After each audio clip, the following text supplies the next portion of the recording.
नमस्कार दोस्तों, ITI news channel में आप सभी का स्वागत है। आज अपने एम्प्लॉयमेंट स्किल का चैप्टर 3 जिसका नाम है प्रोडक्टिविटी यानी उत्पादकता। प्रोडक्टिविटी यानी उत्पादकता, इसके बारे में आज अपने इस चैप्टर को करेंगे और इसमें किस टाइप के क्वेश्चन आ सकते हैं उनको भी समझेंगे। और इसके साथ साथ अपने इसके दोनों पक्ष को समझेंगे। दोनों पक्ष का मतलब है कि उत्पादकता का तकनीकी ज्ञान और दूसरा आपका व्यवहारिक ज्ञान, दोनों को अपने जो है इस चैप्टर के अंदर साथ में लेके चलेंगे। कोई भी टॉपिक शुरू होगा तो उसका आपको तकनीकी ज्ञान जो है वो भी दिया जाएगा जो पेपर के लिहाज से इम्पोर्टेंट होगा, और उसका एक व्यवहारिक ज्ञान भी आपको दिया जाएगा जो आपके आने वाले जीवन के लिए महत्वपूर्ण होगा। तो हर एक टॉपिक का दोनों पक्षों को अपने साथ में लेते हुए इस पे चर्चा करेंगे। तो सबसे पहले परिभाषा आता है कि उत्पादकता क्या है। उत्पादकता की परिभाषा जो है वो क्या है। तो उत्पादकता की परिभाषा जो है वो आपको न्यूनतम लेना और अधिकतम देना।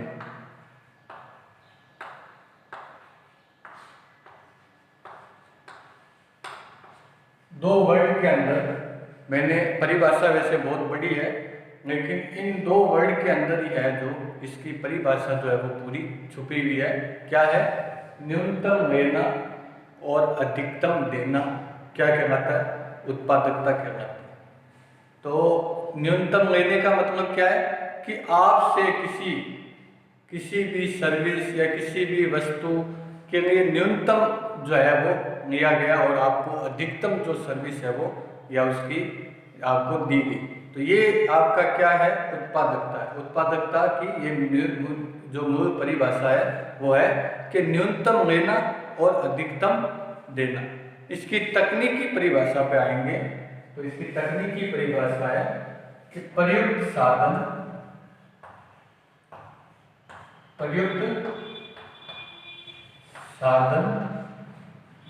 और उत्पन्न आउटपुट।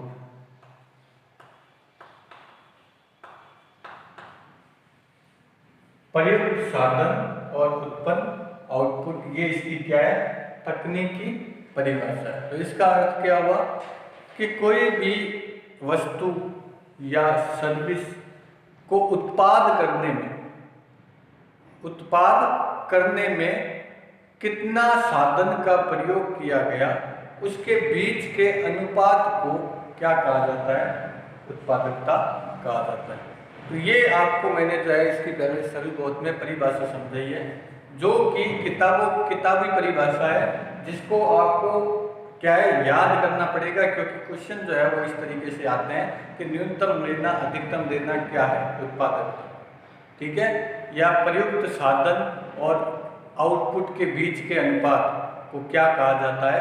उत्पादकता कहा जाता है। तो बेसिकली उत्पादकता क्या है? कोई भी देश है उसकी अर्थव्यवस्था के अंदर वस्तुओं का उत्पादन किया जाता है या सर्विस का उत्पादन किया जाता है।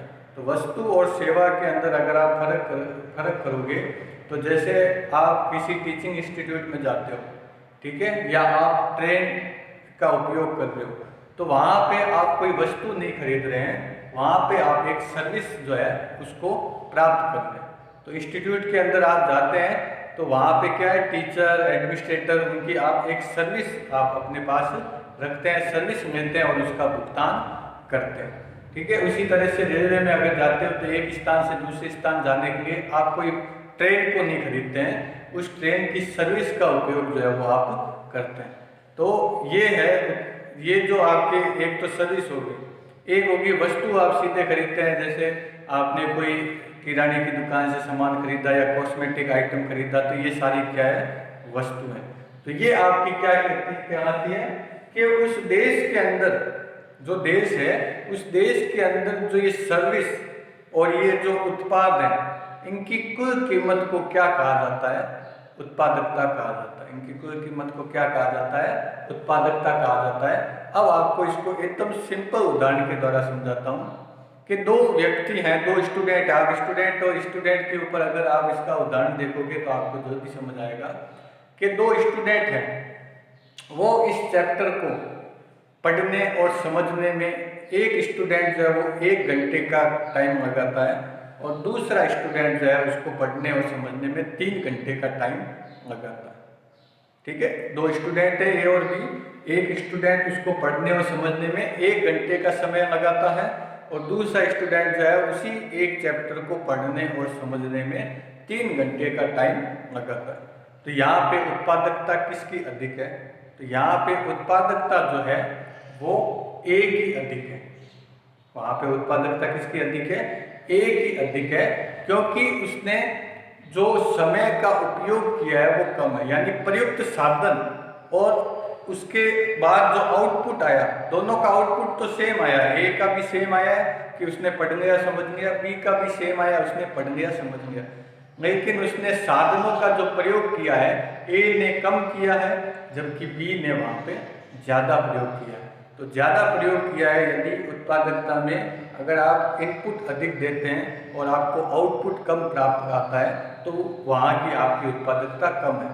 और यदि आपने आउटपुट अधिक प्राप्त किया और इनपुट कम दिया तो वहाँ पे आपका जो है वो ज़्यादा है, आपका उत्पादकता जो है वो ज़्यादा है। एक तो दो चीज़ों में आप कंपेयर करके उत्पादकता प्राप्त करते हैं कि इसकी उत्पादकता ज़्यादा है या इसकी उत्पादकता ज़्यादा है। एक आप वृद्धि के अनुसार भी उत्पादकता को देख सकते हैं कि जैसे वही एक ही स्टूडेंट को लेते हैं, अपने ए स्टूडेंट है, वो एक चैप्टर को याद करने में प्रथम दिन जो है वो 1 घंटे का टाइम लेता है, दूसरे दिन जो है वो 45 मिनट का टाइम लेता है, तीसरे दिन जो है वो वापस 40 मिनट का टाइम लेता है, यानी 1-2 मिनट ऊपर नीचे इस तरीके से चल रहा है। तो वहाँ पे उसकी उत्पादकता जो है वो बढ़ रही है, वहाँ पे उसकी उत्पादकता बढ़ रही है। यदि वही स्टूडेंट एक दिन 1 घंटा में, दूसरे दिन थोड़ा 1.5 घंटा में या तीसरे दिन थोड़ा 2 घंटे में, तो वहाँ पे उसकी उत्पादकता क्या हो रही है? कम हो रही है।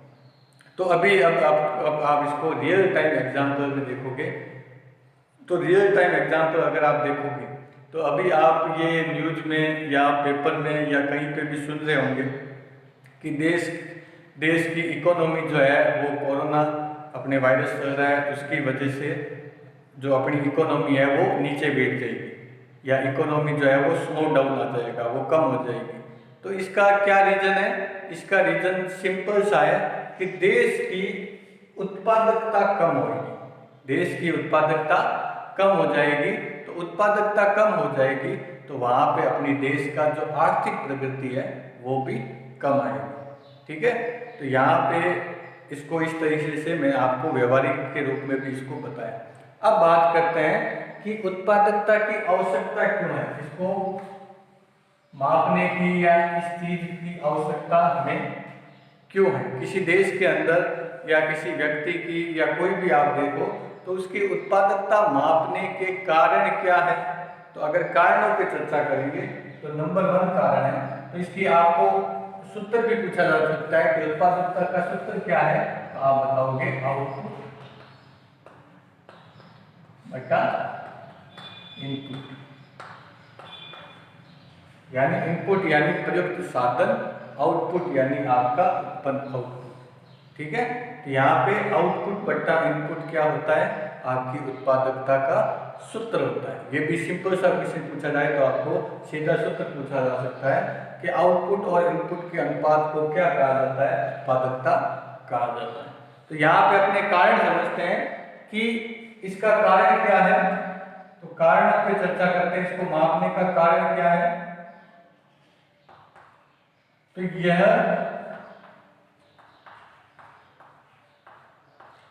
औद्योगिक प्रगति का सूचकांक है। कौन? आपकी उत्पादकता क्या है? आपके औद्योगिक प्रगति का सूचकांक है। यानी आपके देश की अर्थव्यवस्था या देश जो है वो आगे बढ़ रहा है, अर्थव्यवस्था के लिहाज से आगे बढ़ रहा है या नहीं बढ़ रहा है, उसका एक सूचकांक यानी इसका एक सांख्यिकीय माप है। यहाँ पे आप ये वर्ड याद रखें, उसका एक क्या है, सांख्यिकीय माप है कि देश की उत्पादकता यदि बढ़ रही है तो वो देश आर्थिक प्रगति कर रहा है, यदि नहीं बढ़ रही है तो वो आर्थिक प्रगति नहीं कर रहा है। तो यह किसी भी देश के आर्थिक प्रगति की एक माप है। ठीक है। नंबर 2 आता है, इसको मापने का कारण है कि अगर देश की आर्थिक प्रगति को मापना है तो अपने को उत्पादकता जो है वो निकालनी पड़ेगी। दूसरा है आपके तुलनात्मक आधार।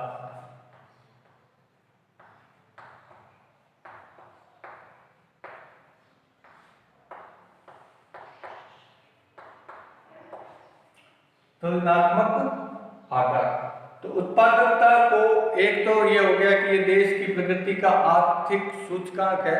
दूसरा, इस उत्पादकता की सहायता से यदि अपने उत्पादकता मापते हैं तो इससे क्या है, अपने को तुलना करने का एक आधार जो है वो प्राप्त हो जाता है। जैसे अपने एक उदाहरण से अभी समझा था कि ए व्यक्ति जो है वो 1 घंटे में करता है, बी व्यक्ति जो है वो 3 घंटे में करता है।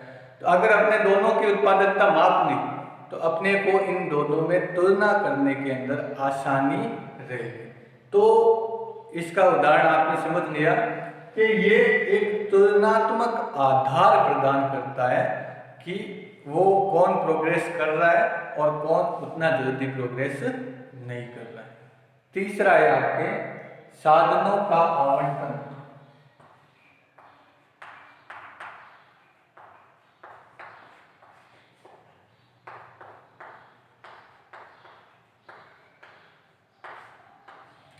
साधनों का आवंटन, तो आप जैसे देखते हैं कि कोई भी वस्तु को जब उत्पादित किया जाता है तो उसमें साधनों का प्रयोग किया जाता है। तो साधन कौन कौन से हो सकते हैं? एक हो सकता है साधन पूंजी, यानी कोई भी वस्तु बनानी है तो उसमें सबसे पहला साधन आपके क्या आएगा? पूंजी आएगी। दूसरा क्या आएगा? कच्चा माल। तो प्रयुक्त साधन कौन कौन से आपके? एक तो है पूंजी, एक है आपका कच्चा माल, ठीक है, किसी वस्तु का उत्पादन में पूंजी हो गई, कच्चा माल हो गया, मजदूर हो गए यानी मेन पावर हो गई आपकी।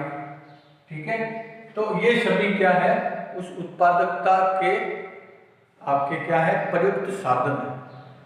अब यदि कोई देश की उत्पादकता, जैसे अपने भारत के जो मेन आपका उत्पादन किया जाता है या जिसको हब कहा जाता है, जैसे कपड़ा उद्योग में अपना जो है भारत जो है वो हब है। ठीक है, तो वहाँ पे क्या है, तो ये जो उद्योग है अपना कपड़ा उद्योग, कुटीर उद्योग, तो जो ये उद्योग है आपका, तो ये जो है ऊपर बढ़ चुका है और कुछ उद्योग है जो वो इतने तेज गति से नहीं बढ़ पाए। तो यहाँ पे क्या है कि आपको साधनों का आवंटन करने में आसानी रहती है कि सरकार जो है वो जैसे आपको आर्थिक पैकेज देती है। जैसे कल ही आपने एक भाषण सुना होगा कि 20 लाख करोड़ का जो है वो घोषणा की गई है। तो ये क्या है, ये साधन है, पूंजी आपकी क्या है, साधन है। तो इस साधन को जो वो आवंटन किया जाएगा वो प्रोडक्टिविटी को बढ़ाने में सहायक होएगा। तो प्रोडक्टिविटी अगर अपने माप लेते हैं तो अपने को पता चल जाता है कि इस उद्योग की प्रोडक्टिविटी कम है, इस उद्योग की प्रोडक्टिविटी ज़्यादा है। तो जो उद्योग कम चल रहा है उसको अपने अधिक साधन उपलब्ध कराकर उसको भी जो है वो ऊपर ला सकते हैं। समझ आ गई? तो यहाँ पे साधनों का आवंटन करने में हमारी कौन मदद करता है? उत्पादकता मदद करता है। ठीक है। चौथा है आपका कि आर्थिक विश्लेषण।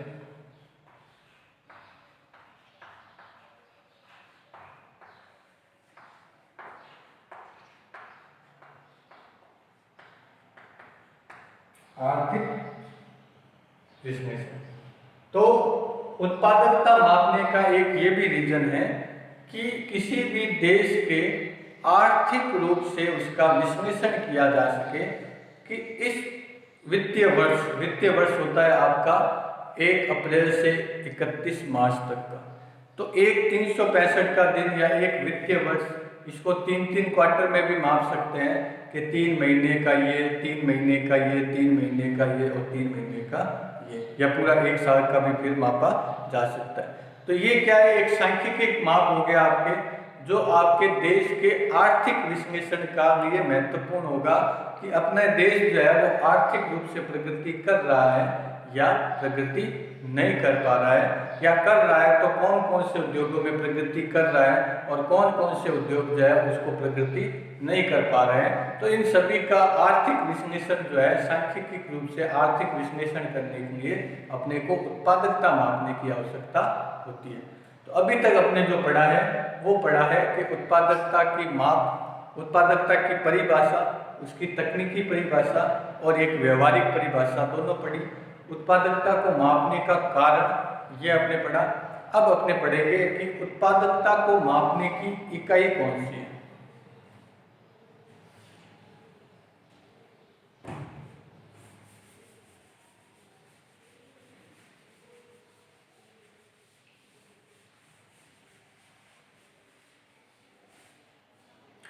यानी उत्पादकता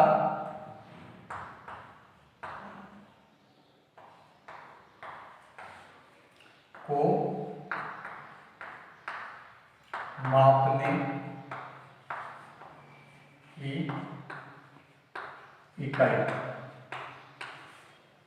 उत्पादकता को मापने की इकाई कौन सी है। जैसे लंबाई मापने के लिए आप मीटर, किलोमीटर और इस संख्या का प्रयोग करते हैं, ठीक है। तो अगर आप कोई द्रव्य है तो उसको मापने के लिए लीटर वगैरह का प्रयोग करते हैं। तो ये सभी क्या है, कंप्यूटर की आप मेमोरी मापते हैं तो इसमें बिट, बाइट, किलोबाइट, मेगाबाइट इनका प्रयोग करते हैं। तो वैसे ही उत्पादकता को मापने की भी एक इकाई है जिसका आपने नाम कई बार सुना हुआ होगा, जिसका आपने नाम कहते हैं जीडीपी। पूरा नाम भी लिख देते हैं, gross domestic product. Gross domestic product यानी सकल घरेलू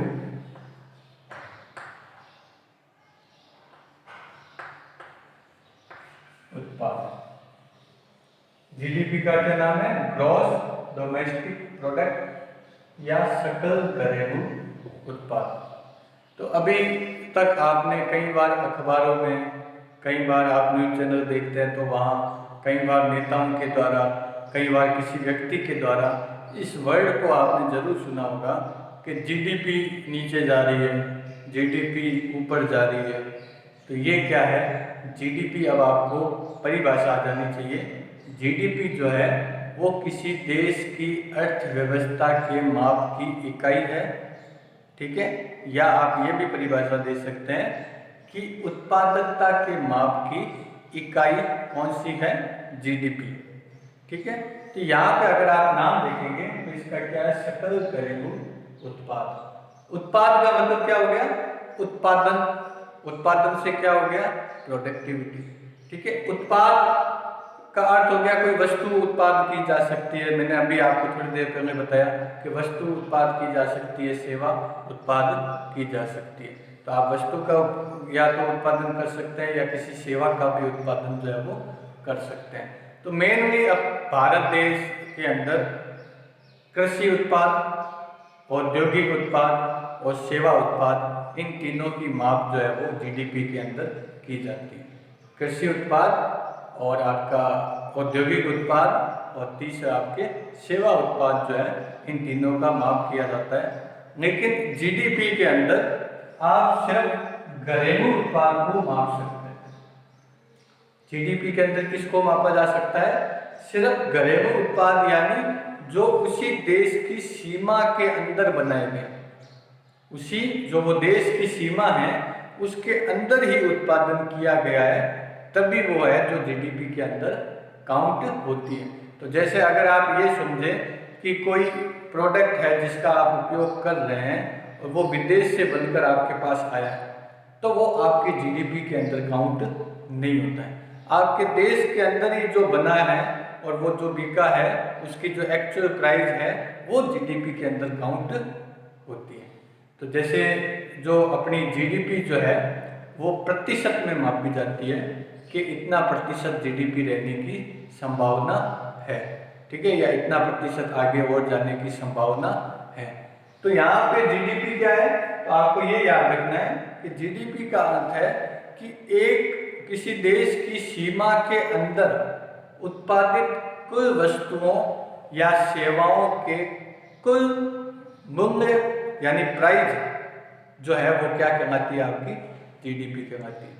तो जीडीपी की आपको एक सिंपल सी परिभाषा बताई कि एक सीमा के अंदर आपके कुल उत्पादित वस्तुओं और सेवाओं पर किए गए कुल व्यय आपका क्या कहलाता है, जीडीपी कहलाता है, ठीक है। तो जीडीपी को मापने का आपको मैंने अब ये अगर आपको ये पूछ रहे कि जीडीपी मापने का क्या कारण है, तो अभी अपने उत्पादकता मापने के कारण बताए थे कि आर्थिक विश्लेषण करना हो, साधनों का आवंटन करना हो, इन सब के लिए इसकी आवश्यकता होती है। तो वो कारण जो है वो जीडीपी के लिए यूज किए जाते हैं। अब आपके मन में ये अब अगर ये सीधा एक तो क्वेश्चन पूछेंगे आपको जीडीपी का, अगर आपको ये पूछा जाए कि जीडीपी सबसे अधिक किसकी है, तो अब आप आज इसका आंसर आपको किसी देश का भी पूछा जा सकता है। तो जीडीपी जो है वो सबसे अधिक जो है वो अमेरिका यानी यूएसए की है, और जो सेकंड नंबर है वो आपके चाइना की है, ठीक है। भारत जो है जीडीपी के मामले में 5वें नंबर पे आता है, 5वें नंबर का देश अपने आता है। तो यहाँ पे एक घरेलू सीमा के अंदर उत्पादित कुल वस्तुओं के प्राइस को जीडीपी कहा जाता है। तो इसका जो एक सूत्र है वो भी आप देख लो, उपभोग प्लस सरकारी निवेश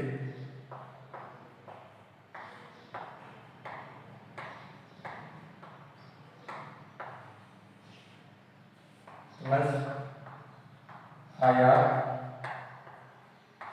माइनस निर्यात। उपभोग प्लस सरकारी खर्च प्लस निवेश, यहाँ पे सरकारी खर्च और निवेश, और उसके साथ क्या आ जाता है आपके आयात माइनस निर्यात। तो यहाँ पे अभी मैंने आपको परिभाषा बताई कि एक घरेलू सीमा के अंदर उत्पादित कुल वस्तुओं के टोटल प्राइस को जो क्या क्या कहा जाता है, आपके जीडीपी कहा जाता है। तो यहाँ पे अगर आप देखोगे तो उपभोग यानी आप वस्तुओं का जो उपभोग कर रहे हैं यानी खरीद रहे हैं, उपयोग करने के लिए खरीद रहे हैं, उसका जो खर्च आपने किया, ठीक है, उस पर सरकार ने जितना खर्च किया। तो जैसे आप गैस का सिलेंडर खरीदते हैं तो वो आपको 600 रुपये में मिल जाता है या 700 रुपये में मिल गया, ठीक है, उसके ऊपर 300 रुपये जो वो सरकार ने आपको सब्सिडी दी। तो वो कितने का है, वैसे सिलेंडर कितने का है, 1000 का है, लेकिन आपने उपभोग कितना किया, 700 किया। तो यहाँ पे सरकारी खर्च को भी जोड़ना पड़ेगा, क्योंकि उस सिलेंडर की टोटल प्राइस तो आपके कितनी है, 1100 है। तो आपके 700 और 400 उनको भी जोड़ना पड़ेगा, तब उसकी एक्चुअल जो है वो प्राइस आएगी। इसमें यहाँ पे क्या लिखा गया है, सरकारी खर्च। तो उपभोग प्लस सरकारी खर्च प्लस सकल निवेश, यानी बाहर से विदेशों से जो निवेश आता है उसको जोड़कर, इन तीनों को जोड़कर अगर आप इसमें से आयात माइनस निर्यात को घटा दोगे, यदि कोई देश जो है वो निर्यात ज़्यादा करता है और आयात कम करता है, कोई भी देश जो है वो निर्यात ज़्यादा करता है यानी यहाँ से सामान ज़्यादा बेचता है और आने वाला सामान जो है वो कम है, तो उसकी यहाँ पे प्लस में संख्या आएगी।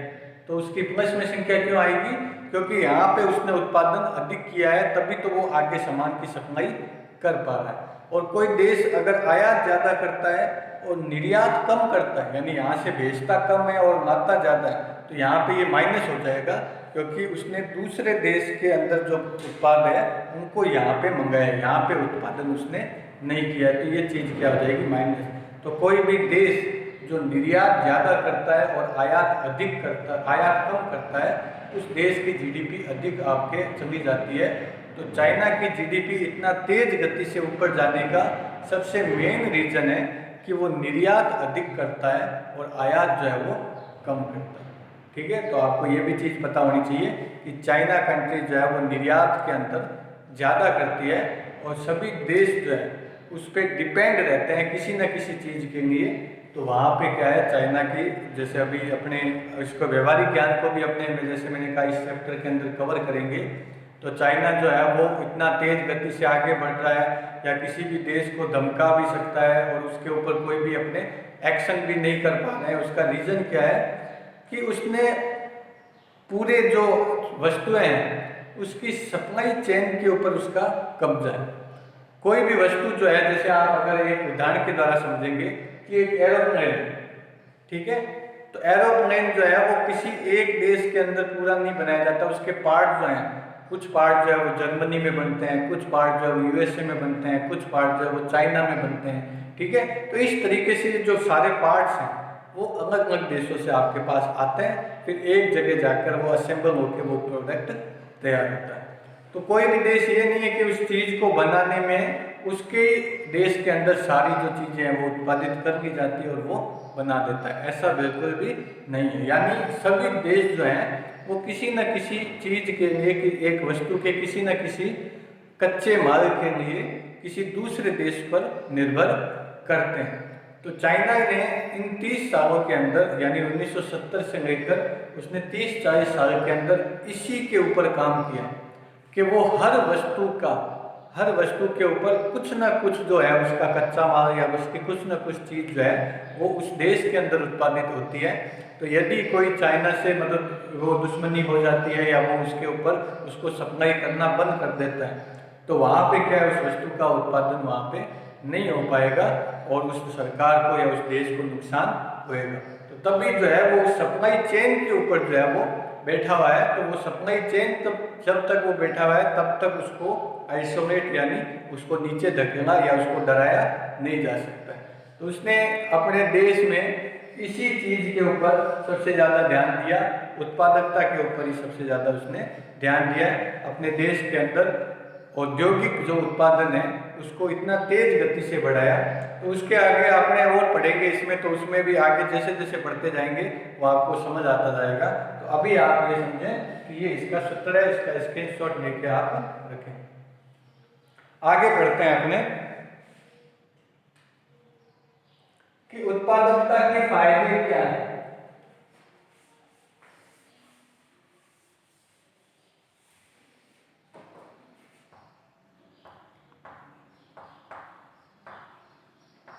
उत्पादकता के लाभ, इसके ऊपर सबसे ज्यादा क्वेश्चन पूछे जाते हैं अपने को आपके परीक्षा के अंदर। उत्पादकता, एक तो जीडीपी के ऊपर सबसे ज्यादा क्वेश्चन पूछा जाता है या एक उत्पादकता के लाभ के ऊपर सबसे अधिक क्वेश्चन पूछा जाता है। तो उत्पादकता का लाभ क्या है आपके, वस्तु उत्पादन लागत में कमी, उत्पादन लागत में कमी, ठीक है। और दूसरा है वस्तु के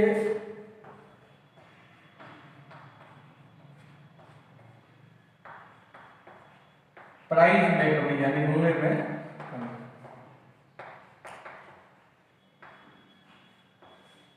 इन दो चीजों को अगर आप समझो तो बहुत डीप इसके अंदर अर्थ जो है वो उपस्थित है कि कोई वस्तु, ये उत्पादकता के अपने क्या पढ़ रहे हैं, फायदे पढ़ रहे हैं। तो यहाँ पे एक कंफ्यूजन हमेशा रहता है कि अगर उत्पादन बढ़ाया जाए, यदि उत्पादन बढ़ाया जाए तो उसके अपने को क्या फायदे मिलेंगे। तो इसके दो फायदे हैं कि उत्पादन लागत में कमी आएगी और वस्तु के प्राइस में कमी। ये दोनों आपस में कनेक्ट है, दोनों आपस में कनेक्ट है कि यदि एक फैक्ट्री है, आप इसको उदाहरण से समझें कि एक फैक्ट्री है, उसकी उत्पादकता बढ़ जाती है, यानी आप ये मान लो एक समय है, अपने एक समय के अंदर इसको मापा जाता है, तो एक 30 दिन के अंदर जो है वो एक फैक्ट्री जो है वो 100 वस्तुएं बना रही है, और उसी अगले 30 दिन के अंदर जो है वो 200 वस्तुएं बना रही है। तो यहाँ पे उस फैक्ट्री की क्या होगी, उत्पादकता में वृद्धि होगी, फैक्ट्री की उत्पादकता में वृद्धि होगी। तो यहाँ पे वृद्धि होने से क्या होएगा, उस वस्तु उत्पादन लागत में क्या आएगी, कमी आएगी। यानी उस वस्तु को उत्पादन करने में जो लागत आ रही है वो कम आएगी, और वस्तु के प्राइस में भी इससे क्या आ जाएगी, कमी आ जाएगी। यदि एक वस्तु बनाने में 50 रुपये लग रहे हैं और उसको 60 रुपये में आगे बेचा जा रहा है, तो उसका एक्चुअल प्राइस कितना है, 50, और उसको बेचा जा रहा है 60 रुपये में। यदि वो वस्तु जो है वो 40 रुपये में बनानी शुरू हो जाएगी, यानी उत्पादन लागत उसकी कम आ जाएगी, तो वहाँ पे वस्तु का प्राइस भी कम हो जाएगा, 50 रुपये हो जाएगा। तो ये कॉन्सेप्ट है जिसको याद रखना बहुत ज़रूरी है कि यदि उत्पादकता को बढ़ाया जाए तो वस्तु के लागत में कमी आती है, और लागत में कमी आने से उसके प्राइस में भी कमी आती है। इसको आप एक सिंपल उदाहरण से भी देखना चाहें तो जैसे आप कोई वस्तु खरीदने जाते हैं, तो एक वस्तु खरीदते हैं तब आपको पैसे चुकाने पड़ते हैं। कई बार होता है कि आप ये 5 खरीदो, ये 6ठा इसके साथ फ्री है, इस तरीके से आपको ऑफर दिए जाते हैं। या आप ये 4 खरीद लो, इतने रुपए आपके लग जाएंगे, कम रुपए, यानी एक वस्तु 4 रुपये की है तो 4 पंजे 20, तो 20 रुपये में आपको 5 की जगह 6 वस्तु आपको दे दी जाएगी। तो यहाँ पे क्या है कि वस्तु की अगर उत्पादकता यानी वस्तु अगर बढ़ा दी जाए तो उसके प्राइस में क्या आ जाएगी, कमी आ जाएगी। तो यही सिस्टम जो है वो चीन ने प्रयोग किया। किसी भी वस्तु का उत्पादन जब उसने शुरू किया तो उसको लार्ज स्केल पर शुरू किया, बड़े पैमाने पर उसको शुरू किया, और जब बड़े पैमाने पर शुरू किया तो इसका मतलब क्या हुआ, प्रोडक्टिविटी बढ़ गई, यानी उत्पादकता बढ़ गई। उत्पादकता बढ़ने से क्या हुआ कि जो वो उत्पाद है उसकी लागत यानी उसको बनाने में जो खर्चा आया वो कम आया, और वो कम आने से क्या हुआ, उसकी प्राइस भी कम हो गई। तभी आपको अपने देश के अंदर जो अपने को चाइनीज जो आपको प्रोडक्ट मिलते हैं वो सस्ते मिलते हैं। उसको सस्ते मिलने का कारण क्या है, हालांकि वो गुणवत्तापूर्ण नहीं होते हैं, इसने सिर्फ उत्पादन का जो आपके उत्पादन का बढ़ाया है, सिर्फ उसकी क्वालिटी के ऊपर इतना ध्यान दिया या नहीं दिया है वो अपने अलग सब्जेक्ट है, वो अलग अपने डिस्कशन का सब्जेक्ट है। लेकिन अभी मैं आपको क्या कह रहा हूँ कि चाइनीज वस्तुएं जो आप खरीदते हैं या कोई विदेशी ऐसे सामान खरीदते हैं जो अपने देश के अंदर उत्पादन करने पर उसकी प्राइस ज़्यादा दिख रही है, और दूसरे देशों से जो आ रही है वो कम प्राइस में मिल रही है। उसका रीज़न क्या है कि उस यानी चाइना का ही उदाहरण देखोगे आप, तो चाइना ने उत्पादन को बढ़ाया। आप इसके कॉन्सेप्ट को समझे, तीनों चारों को एक साथ जोड़ के समझे। चाइना ने क्या किया, अपना उत्पादन बढ़ाया, प्रोडक्टिविटी बढ़ाई। तो प्रोडक्टिविटी बढ़ाने के फायदे क्या हैं, यहाँ पे अपने फायदे तो बढ़ रहे हैं। प्रोडक्टिविटी बढ़ाने से उसका जो उत्पाद है उसकी लागत में क्या आ गई, यानी उसको बनाने का खर्चा क्या आ गया, कम आ गया, और उससे क्या हुआ कि उसकी लागत में कमी आई, यानी उत्पादन करने में खर्चा कम आया, तो उसको बेचा भी उस सस्ते में जाएगा। इसी कारण से अपने को अपने देश में चाइनीज वस्तुएं जो वो सस्ते मिलती है, और उपभोक्ता हमेशा जो है वो कम कीमत पर अच्छी वस्तु चाहता है। तो अगर अपने को देश की उत्पादकता को बढ़ाया जाए तो देश के नागरिक जो हैं वो ऑटोमेटिक जो है वो उसका उपयोग करना शुरू कर देंगे। तो जैसे अपने को अभी आप देख रहे हैं कि वोडाफोन है और जियो है। जियो अपने देश की कंपनी है, और वोडाफोन जो है वो बाहरी कंपनी है। जियो ने कम प्राइस पर अच्छी सर्विस अपने को प्रदान की, तब अपने क्या है उसके तरफ जुड़ गए। यही कोई दूसरा आता तो अपने उसके साथ जुड़ जाते, क्योंकि उपभोक्ता क्या पसंद करता है, उपभोक्ता हमेशा कम कीमत पर अच्छी चीज़ जो है वो पसंद करता है। और चीन ने जो है वो यही चीज़ उपलब्ध कराने के कार्य किया, किसके द्वारा, उत्पादकता को बढ़ाकर। तो ये दोनों चीज़ें आप ऐसे नहीं करना कि कोई वस्तु का उत्पादन बढ़ा दिया जाए तो उसकी लागत में वृद्धि हो जाएगी, उसके मूल्य में वृद्धि हो जाएगी, ये कॉन्सेप्ट गलत है। वस्तु का उत्पादन बढ़ाया जाए तो उसकी लागत में भी कमी आएगी, लागत में कमी आने से उसके प्राइस में भी कमी आएगी। ठीक है। और इसके क्या फायदे हैं आपके, एक तो ये हो गया कि उत्पादन बढ़ जाएगा, ठीक है। उत्पादन बढ़ जाएगा तो उसकी लागत में कमी आ जाएगी, तो लागत में कमी आ जाएगी तो एक एक पूरे ऑर्गेनाइजेशन को फायदा पहुंचेगा, पूरे ऑर्गेनाइजेशन को उसका फायदा पहुंचेगा। उस फायदे को उसके जो आपके उस फैक्ट्री में काम करने वाले हैं उनको बोनस के रूप में उसको फायदे को दिया जा सकता है। तो सर्वांगीण ये सब चीजें आपस में इंटरकनेक्ट है, सबका विकास उसके अंदर हो जाएगा। तो ये सारी चीजें किससे संभव हुई, अपनी उत्पादकता को बढ़ाने से संभव हुई, ठीक है। आगे बढ़ते हैं। उत्पादकता को प्रभावित करने वाले कारक, ठीक है। ये फायदे देखने आपने, उत्पादकता को प्रभावित करने वाले कारक, यानी उत्पादकता अधिक या कम आने के कौन कौन से कारण हो सकते हैं, उन कारणों के ऊपर अपने इस टॉपिक में अभी आप चर्चा करेंगे। तो कारण सबसे प्रथम है आपके तकनीकी कौशल, तकनीकी कौशल,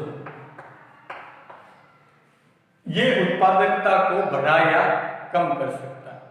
यानी यदि नई नई टेक्निकों, जैसे आपको पता है कि जैसे जैसे समय आगे जाता है वैसे नई टेक्निक जो है वो आती रहती है।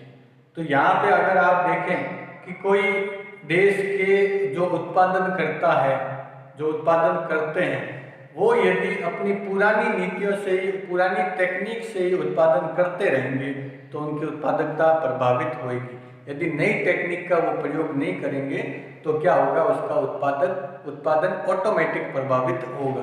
यानी अधिक लागत आएगी, ये हो सकता है, या कम उत्पादन होएगा, कम उत्पादन होएगा तो लागत ऑटोमेटिक अधिक होगी, ठीक है। तो ये अगर तकनीकी कौशल जो है उसको उच्च नहीं रखा जाए, यानी उसको चेंज न किया जाए, समय के अनुसार न बदला जाए तो उत्पादकता कम आ जाती है। और यदि बदला जाए तो क्या हो सकती है, उत्पादकता अधिक हो सकती है। तभी अपने क्या पढ़ रहे हैं यहाँ पे, प्रभावित करने का मतलब है कि उत्पादकता यहाँ है तो यहाँ या यहाँ से यहाँ आने के क्या कारण है, तकनीकी कौशल अच्छा है, तकनीकी कौशल को अपनाया जा रहा है, नई नई टेक्निक अपनाई जा रही है, उत्पादकता बढ़ेगी।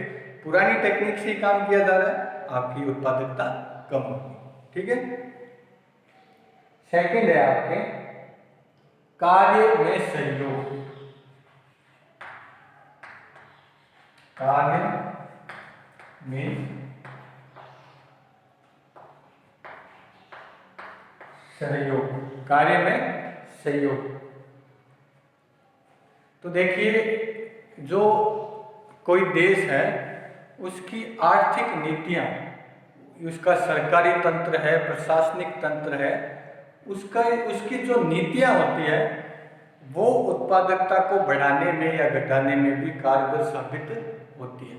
तो सरकार यदि अच्छी नीतियों को बनाए, यानी जैसे अपने जैसे युवा हैं उनको कोई ऐसी सहायता प्रदान करे कि आप इस चीज़ का उत्पादन करें, जमीन लेने की व्यवस्था है, या आपको उत्पादन करने के लिए जो भी आपको मशीन भी चाहिए वो सब हम उपलब्ध कराएंगे, आप कार्य करें, तो कोई भी व्यक्ति कार्य करने के लिए तैयार हो जाएगा। तो यहाँ पे यही है कि प्रशासनिक और सरकारी कारक जो है वो अगर कार्य में सहयोग करते हैं, सहयोग की भावना रखते हैं, तब वहाँ की उस देश की उत्पादकता जो है वो बढ़ती है। यदि प्रशासनिक या सरकारी तंत्र उसमें सहयोग करने की भावना नहीं रखता है, जैसे आपको पता ही है कि रिश्वत को कोई भी चीज़ करनी है तो पहले क्या करनी पड़ेगी, उसको सरकारी तंत्र को रिश्वत देनी पड़ेगी, फिर ये करना पड़ेगा, फिर ये कभी कोई आ जाएगा, कभी उसको ये करना पड़ेगा। तो इस तरीके से जो है वो एक उद्योगपति जो होता है उसके दिमाग में जो है वो 100 चीज़ें एक तरीके से भर दी जाती है, तो उन्हीं के अंदर उलझा रहता है कि अब मेरे को ये सामान यहाँ पे रुक गया, ये सामान यहाँ पे रुक गया, लेबर ने स्ट्राइक कर दी, ये हो गया, वो हो गया, तो वो उसी के अंदर पड़ा रह जाता है, वो इसी कारणों में घूमता रह जाता है, वो अपने उद्योग को बढ़ाने के बारे में सोच ही नहीं पाता है। तो सरकार यदि या जो तंत्र चल रहा है वो यदि उद्योगपतियों को उत्पादन में सहयोग करे तो उसकी ऑटोमेटिक उत्पादकता बढ़ेगी। यदि सहयोग का भाव नहीं रहेगा तो उसकी उत्पादकता घटेगी नहीं, चलो मान लेंगे घटेगी नहीं, तो उसका स्थिर रहेगी, बढ़ने की संभावना भी नहीं रहेगी। तीसरा आपके पर्यावरणीय घटक।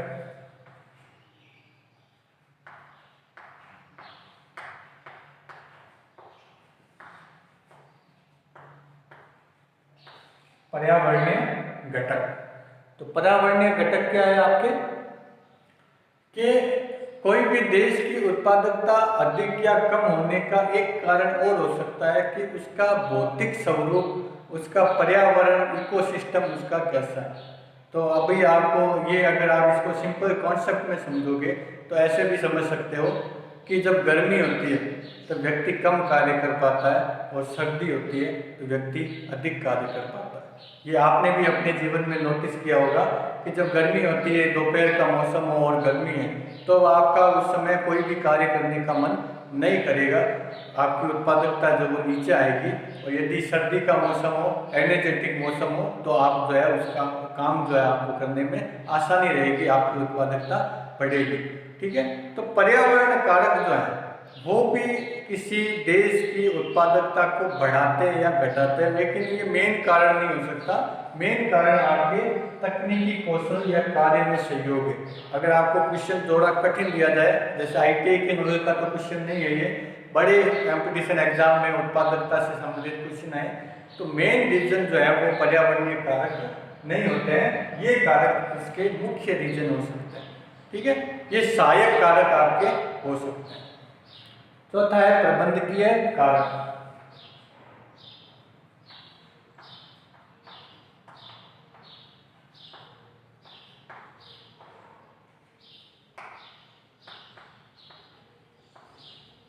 प्रबंधकीय कारक, तो प्रबंध का मतलब क्या होता है? मैनेजमेंट कारक किसी उद्योग या फैक्ट्री या कोई भी कार्यशाला है, कार्यस्थल है, वहाँ का मैनेजमेंट अच्छा ना हो, सरकार की नीतियाँ अच्छी हो, चाहे पर्यावरणीय घटक चाहे अच्छा हो, ठीक है, तकनीक का भी अच्छा उपयोग किया गया हो, लेकिन वहाँ का प्रबंधक यदि अपने नीचे मौजूद स्टाफ को या कोई भी चीज़ को यदि संभालने में साहसी नहीं हो, तो एक जैसे एक यदि नेता अच्छा नहीं हो तो कार्यकर्ता कितना भी कार्य करे वो नेता हार जाता है।